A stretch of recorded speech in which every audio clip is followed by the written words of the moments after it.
فرمای حدیث کې راځي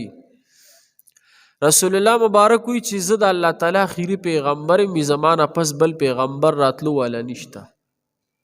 او قران کې الله وی د رسول الله مبارک متعلق چې اے پیغمبر ته د خلکو ته وایا چې زه د الله تعالی اخیری پیغمبر ما او ما نه پس بل پیغمبر راتلو ولا نشتا. حضور علیہ السلام د ختم نبوت یو مثال ذکر کی حدیث کې او مثال داسې ذکر کی رسول الله مبارک فرمای حدیث کې وی د پیغمبر مثال داسې دی چې یو خولي محل وی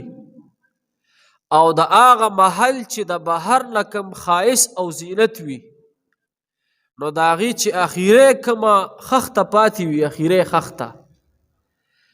نو د اخیره خخته رسول الله مبارک وی دازیمه لکه اوس دا دیوال تیار شوی دی نو چې د دیوال په دې سر د پاسه دا کم رده ده نو په دې رده کې چې دا یو خخته کمې دا ټول دیوال به په بدی ښکاري په خبره پیښ لکه د دیوال هغه خایس پسې هغه بني خو کچیرته په دې دیوال کې دا خخته ولګېدله نو بس د دې دیوال هغه خایس او برابروالی سره برابر شي دا قشان رسول الله مبارک وی زه د الله اخیری پیغمبر رسول الله مبارک وی او زمانه پس بل پیغمبر راتلو ولا نشتا وی هغه د ختم نبوت هغه کړه د پیغمبر هغه کړه رسول الله مبارک وی الله په بابا باندې پورا کړی دا او ګوره جی د رسول الله مبارک صفت په تورات کې ذکر دی چې د عیسایانو د يهودو کتاب دی په انجیل کې ذکر دی چې د عیسایانو کتاب دی هغه کې الله تعالی دا ذکر کړو چې اخره زمانه کې به محمد رسول الله پیغمبر راځي او د الله ودا به اخیری پیغمبري په خبره باندې پیښ وي حضور علیہ السلام یو بل حدیث ته وره وی قیامت ته نږدې به وي زمانه پس 10 کسان به راځي سوله لکه 10 حضور علیہ السلام حدیث ته وی زمانه پس به قیامت ته نږدې به 10 کسان به راځي او هغه 10 کسان به دروغجن وي او هغه 10 کسان به سده غیبه د پیغمبر دعوه کوي په خبره پیښه دا اره زمانه کې ستیر شوی د صلا پاتې دي لکه د زمانه کې مرزا مسرور قادیانی هغه وی ز پیغمبر اوس خیر خدای مردار کړو سي مسیح دي هغه وی ز پیغمبر ما الله تعالی ورله په دې ځکه کې مرګ را وستو دی مرزا مسرور الله په باتروم کې پټاټه کې مردار په خبره پیښ وي نو الله جل شانه د آیات کریمه کې د رسول الله مبارک د رسالت ذکر کوي د نبوت ذکر کوي اوس ورجی ورپسې په دې بل آیات کریمه کې د وحی متعلق څه ذکر کیږي الله سره خبرې کول د پیغمبرانو نو دا په درو طریقو شوي دي د پیغمبر خبرې د الله تعالی سره په دنیا کې دا په درو طریقو شوي دي یو طریقه دا وا یو پیغمبرم په دنیا کې الله تعالی مخامخ نه دی لیدلی په خبره پیښه لکه یو پیغمبرم الله تعالی مخامخ په دې دنیا کې ګوره نه دی لیدلی خالق الله قرآن کې وی وما كان لبشر ان يكلم الله الا وحيا الله وی د یو انسان د پاره دانه خایږي چې د سره خبرو کوم مگر پس سره د وحی په ذریعه سره یو طریقه دا و د الله د طرف نه د پیغمبر سره د خبرو کولو چې الله تعالی به د پیغمبر په زړه کې یو خبر ورواچوله لکه الهام چې وته ویل کی یا کشف وته ویل کی الله تعالی به یو خبره د پیغمبر زړه ته ورواچوله یو دا طریقه وا یو دا طریقه وا چې د پردینه رستو یعنی د پردینه پناه الله به لیدونه د پردینه پناه بسې خبرې بکیدلې لکه حضرت موسی علیہ السلام په کوه تور د غر د پاسه به ولاړو الله سره به خبرې کولې خو الله لیدلې نه دی خبره پیښ وي حضرت موسی علیہ السلام ته بنی اسرائیل وته وی ته چې زه د الله سره خبرې کوم نو موږ ته د الله خو موږ هم ځان سره بوزدي کوه تور غر ته کنه حضرت موسی علیہ السلام وته لکه دا خبرې مکه دا تاسو څه وایي وینا موږ باندې ایمان راوړو چې ته موږ ته د الله اوخه او موږ هم د الله سره سره خبرې وکړو حضرت موسی علیہ السلام الله نه سوال کو یا الله دا خلق خو وای چې موږ ته دا رب اوخایا نو حضرت موسی علیه السلام د قوم د اویا مشران ځان سره واغستل، اویا مشران، او د مشرانو ته وی راځه چې کوهی تور ته لاړ شو، تاسو به د الله خبرې په خپله واورئ. نو حضرت موسی علیه السلام هغه اویا مشران ځان سره د کوهی تور د غر د پاسه ودرولي، الله سره خبرې شروع کړي. حضرت موسی علیه السلام خبرې به کېدې، خو الله یې لیدلې نه دی. ګورئ په خبره باندې پوه شوې لکه نو او من وراء حجاب، الله وی چې د پردې نه وروستو نو خبرې کېدې.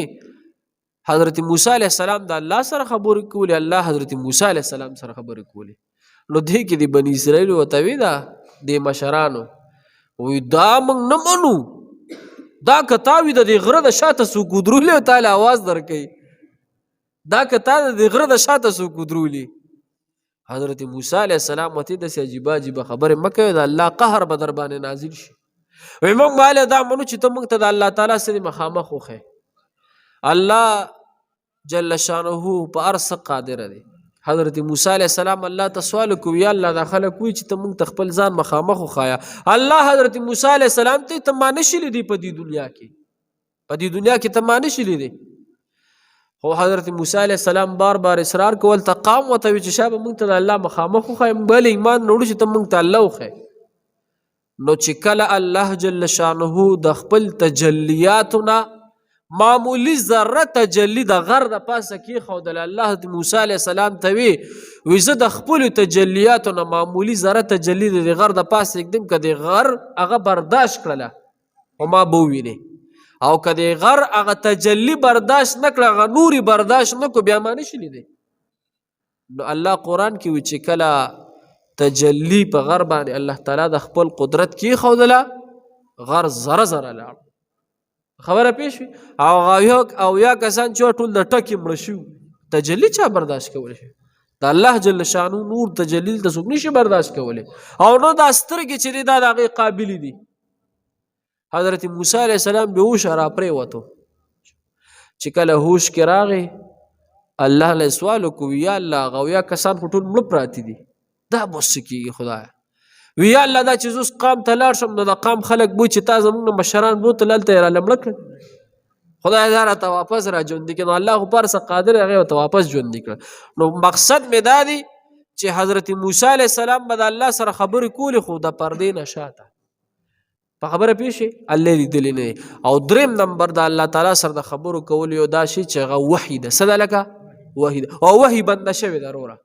په چا بنده شوې ده؟ په رسول الله مبارک باندې بنده شوې ده. هغه د الله خیري پیغمبر باس وحي بنده. حضرت جبریل علیه السلام بیا څه دی؟ لکه بیا نه دی راکو شوی، قیامت ته نږدې به راکوځي. حضور علیه السلام ته تپوس کړی چې ته به زما نه پس بیا راځي که به نه راځي؟ وی او 2 پیرې به راځم. څو پیرې؟ 2 پیرې. وی یو پیره به دې پیرې نه راځم چې د قرآن دا نقشونه نه دي دا به اوچت کمه پیش، او بله پیرې به دې له راځم چې برکت په د هر شیز نه یو سمه، کور کې به دروړی او یو بل ته به چاکو چړی به. په خبره پېښ وي؟ داسې دا که نه ده؟ لکه د یو مور او د یو پلاره به پیدی او یو بل ته به یې زړونه ډکي، یو به یو پسې خبرې بل به بل پسې خبرې. حضرت جبریل علیه السلام رسول الله مبارک ته چې دا به قیامت ته نږدې به زه راځم، دا برکت او دا مینه محبت به وړم. هلکه هغسې ده که نه؟ په خبره پېښ وي؟ نو دا 3 طریقې دي. لکه یو دا چې کشف الله د طرف نه، الهام. دویم څه لکه من وراء حجاب، د پردې نه شاته. دریم دا چې څه لکه وحي. په خبره باندې پېښ وې؟ مادن استاد یو لطیفه پکې وکړم، که تاسو خیال کړي مادن استاد خو پېژنئ که نه؟ څوک څوک یې پېژنئ؟ پېژنئ؟ ډېر جرار عالم وګورئ، ښه ډېر تکړه عالم وګورئ، او ډېر لوی عاشق وګورئ. ښه لکه ډېر لوی عاشق و. مادن استاد وی په دې لنډي کوتل کې نه دا خیبر چې ورته ویل کي، وی دغه دی کې یو سړي د پیغمبرۍ دعوه کړې وه. وی هغه وی چې زه پیغمبر یم. نو هغه مادن استاد وی مادن سره مقتدیان کړل. نو وی هغه مقتدیان ته مې را دی چې ځو، وی ځان سره کوټه کې واغسې لاړو لنډي کوتل ته. وی چې لنډي کوتل ته لاړو، هلته داسې په غره سره خوا کې یو کور وي، هغې کې هغه سړی ناست و. وی هغه کور ته موږ داسې ډایرکټ ورننه شو. یا خلکو وی چې یاره تاسو څه کوئ؟ تاسو عجیبه خلک یې، نه تپوس نه پوښتنه نه اجازت، او داسې ډایرکټ رالی. وی ما ورته چې تاسو ما ته هغه خپل پیغمبر وښایئ، زه سره لږ میلاوېږم. په خبره پوه شوې؟ نو حمادان استاد وی ما ته وی هغه کسانو را منډه کې چې په خولو لاس کې ده داسې کې په خولو لاس کې ده وحي شروع ده په خبره پوه شوې وایي ما ورته وی چې ته ما پرېږده زه دا د ده سرمونو باسم چې دا دې څنګه داسې عجیبه خبرې کوي نو حمادان استاد وي بیا مې هغه سړي سره مناظره وکړه بس وي هغه ځای کې بیا مقامي پولیس هم ځان سره بوتلو بس وي سړی یې مرونی و وی مونږ ورته چې یا خو مسلمان شو یا دې څه دی توت ته توری کوو نو دا عجیبه خلک دي که نه دا قادیانیان خاص کر دا ډېر مردار دي دا قادیانان نه دا ډېر دي زمونږ د پیغمبر په ناموس حمله کوي دی زمونږ د پیغمبر په عزت حمله کوي دا ظالمان ښه ګوره سبق ته او انشاءالله مړه چې په زړه کې د لا اله الا الله مینه وي که نه و الله کره نه وکړي نه به یې کوي انشاءالله د خپل پیغمبر ناموس به ګټو ګورئ د خپل پیغمبر عزت به ګټو انشاءالله زړه کې به د ختم نبوت مینه ساتو انشاءالله دا ټول هر څه به وروستي د پیغمبر مینه به مخکې انشاءالله وما کان لبشر او د هیڅ یو بنده طاقت نشته ان یکلمه الله چې خبرې وکړي د سره الله پاک الا وحیا مگر په اشارې سره من وراء حجاب او یا د پردې نه شاته او یرسل رسولا یا اولیږي پیغمبر راوړونکي یو نو فیوحی باذنه ما یشاء نو وحی وکړي د خدای په حکم سره هغه څه چې غواړي الله پاک انه بشک الله پاک چې دی علی لوی شان والا دی حکیم نو حکمت والا ذات دی وکذالک هم دارنګ یوحینا الیک روحا من امرنا او دغه رنګ موږ اولېږلو تا ته حکم د خپل طرف نه چې قرآن دی ما كنت تدري ما الكتاب نو ته ای پیغمبر چې پیژندلو دی کتاب لره تا ولل ایمان او نه ایمان ولكن جعلناه نورا نهدي الله فرمای چې موږ ګرځولو دا قرآن یو رڼا چې لاره وښایو موږ به په هغې سره من نشاو چاته چې وغواړو موږ من عبادنا د خپلو بندګانو نه وانك لتهدي الى صراط مستقيم او بشکه چې تلاره خاینی غلارې طرف ته صراط الله الذي لاره د هغه الذي د هغه ذات له د الله لپاره ما فی السماوات هغه څه چې په اسمانونو کې دي وما فی الارض او هغه څه چې په ځمکه کې دي الا خبردار الی الله هم د الله پاک طرف ته تصویر الامور رسیټول کارونه صدق الله الحمد لله رب العالمين والعاقبة للمتقين والصلاة والسلام على أشرف الأنبياء والمرسلين وعلى آله الطيبين وعلى آله وصحبه أجمعين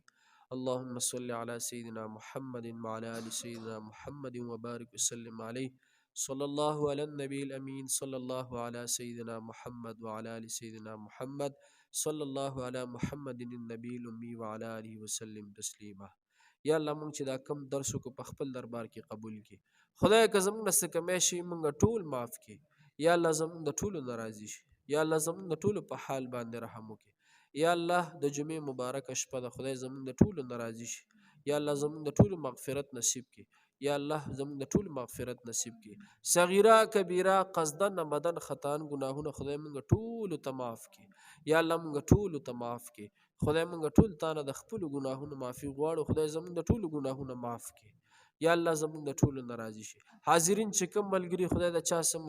مشکلات ختم کړي چا څه پریشانۍ ختمې کړي چا کورونو کې خدای بیماری د کورونو بیماری ختمې کړي خدای زموږ د ټولو نه راضي شي د ابو سید د لپاره دعا وکړئ ازیات ملګري هغه ته هم داسې درد رسېدلو بچنګې وفات شو الله دې دا بچیان د دې دپاره د اخرت ذریعه وګرځي او د دې مور پلار دپاره د الله تعالی د شفاعت ذریعه وګرځي